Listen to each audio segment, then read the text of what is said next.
નમસ્કાર મિત્રો, મારું નામ નરેશ છે અને હું એક નાનકડા ગામમાં રહું છું.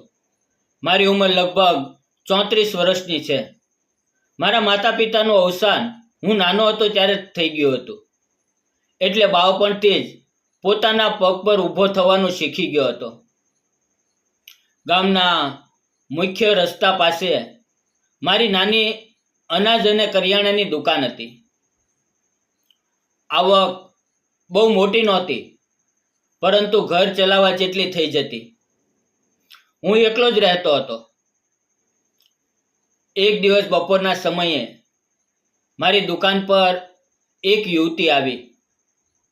તેના હાથમાં જૂની થેલી હતી અને તે ખૂબ જ ઉતાવળમાં લાગતી હતી. તેણે મારી પાસે આવીને પૂછ્યું, 2 કિલો ઘઉં અને 1 કિલો ચોખા આપશો? મેં કહ્યું, હા, કેમ નહીં. મેં સામાન તોલીને થેલીમાં ભરી આપ્યો. પૈસા આપતી વખતે તેણે થોડા રૂપિયા ગણ્યા અને પછી ચહેરા પર ચિંતા દેખાઈ. મેં પૂછ્યું, શું થયું?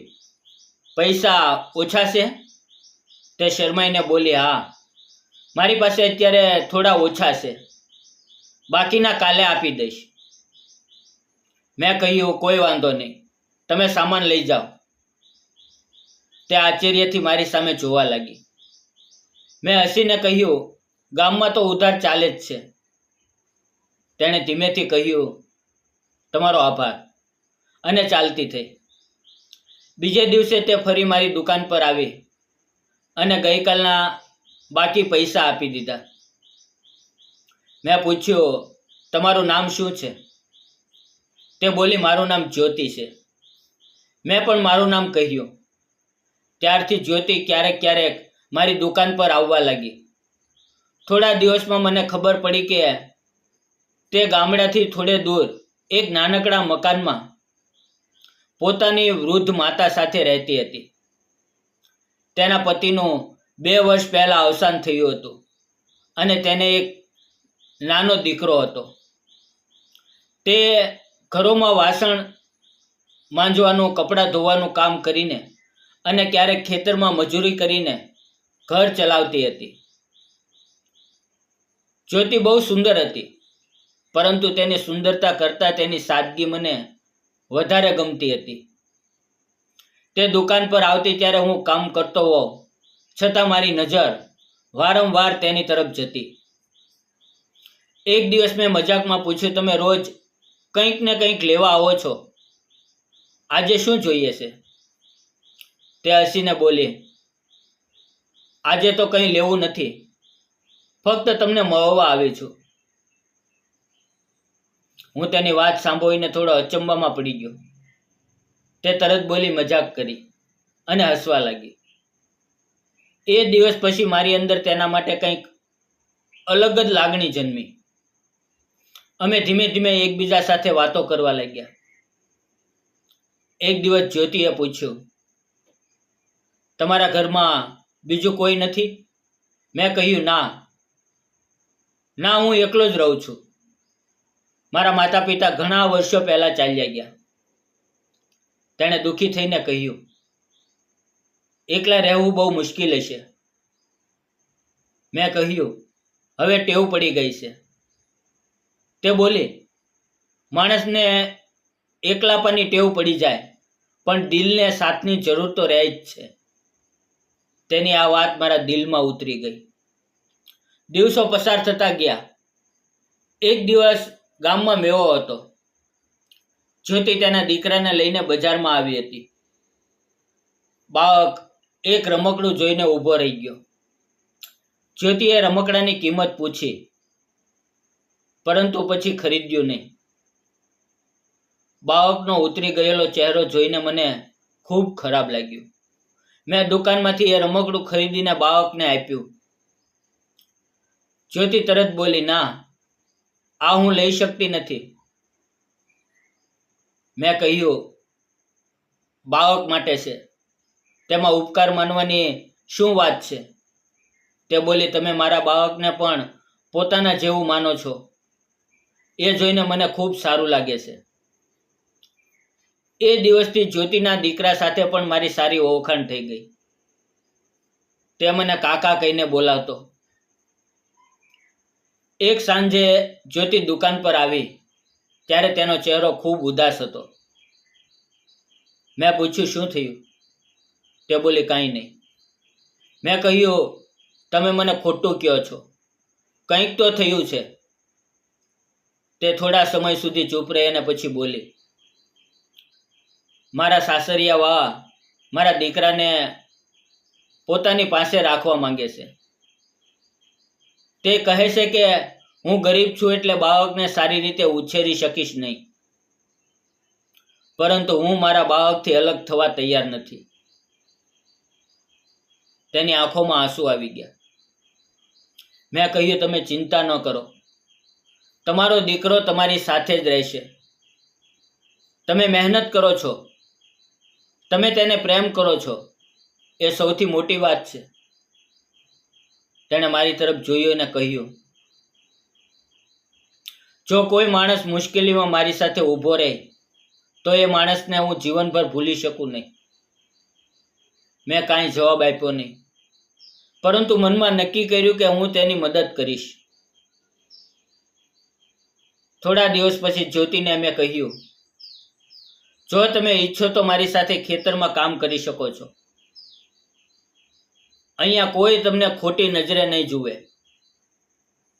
તેણે કામ સ્વીકારી લીધું. હવે તે રોજ સવારે ખેતરમાં આવતી અને હું તેને કામ સમજાવતો. અમે બંને બપોરે ઝાડની નીચે બેસીને ભોજન કરતા. તેનો દીકરો પણ ક્યારેક તેની સાથે આવતો અને મારી પાસે રમતો. અમારો સંબંધ હવે માત્ર ઓળખાણ પૂરતો રહ્યો નહોતો. એક દિવસ બપોરે ભારે ગરમી હતી.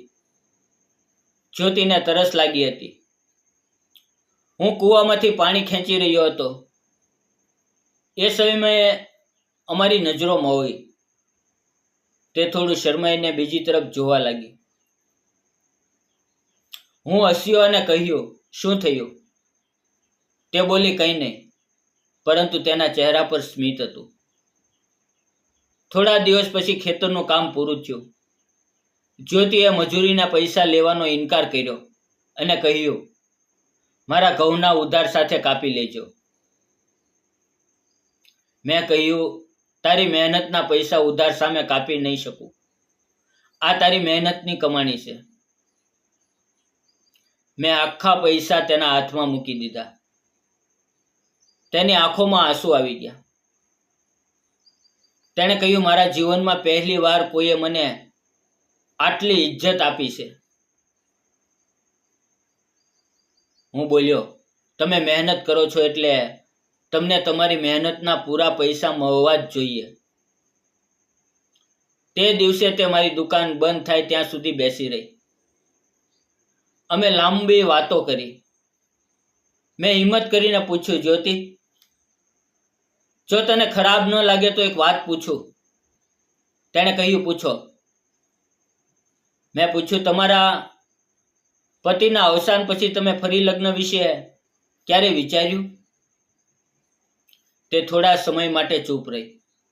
પછી બોલી, વિચાર આવ્યો હતો, પરંતુ મને મારા દીકરાની ચિંતા હતી. મને ડર હતો કે જો કોઈ માણસ મને સ્વીકારશે પણ મારા બાળકને નહીં સ્વીકારે તો? મેં કહ્યું, એ ડર સાચો છે, પરંતુ દરેક માણસ એક સરખો નથી. તેણે મારી આંખોમાં જોઈને કહ્યું, તમને કોઈ એવી સ્ત્રી મળે તો તમે તેને અને તેના બાળકને સ્વીકારી શકો? મેં ધીમેથી કહ્યું, જો મને સાચો પ્રેમ હોય તો બાળકને અલગ કેવી રીતે કરી શકું? તે કંઈ બોલી નહીં, પરંતુ તેની આંખોમાં આંસુ હતા. થોડા દિવસો પછી એક રાત્રે અચાનક જ્યોતિ મારા ઘરે આવી. વરસાદ પડતો હતો અને તે ખૂબ ગભરાયેલી હતી. મેં દરવાજો ખોલ્યો તો તે રડતી હતી. મેં પૂછ્યું, શું થયું? તે બોલી, મારા સાસરિયા વા મારા દીકરાને લેવા આવ્યા હતા. હું તેને લઈને અહીંયા આવી છું. હવે હું પાછી ત્યાં જવા માંગતી નથી. મેં કહ્યું, તમે ચિંતા ન કરો, તમે અને તમારો દીકરો અહીંયા સુરક્ષિત છો. મેં તેને ઘરમાં બેસાડી બાળક માટે દૂધ ગરમ કર્યું અને જ્યોતિ માટે ચા બનાવી. તે સતત રડી રહી હતી.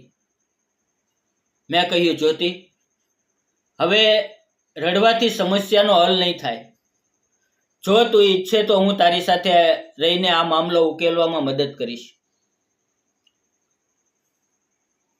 તેણે મારી તરફ જોયું અને કહ્યું, તમે આટલું બધું શા માટે કરો છો?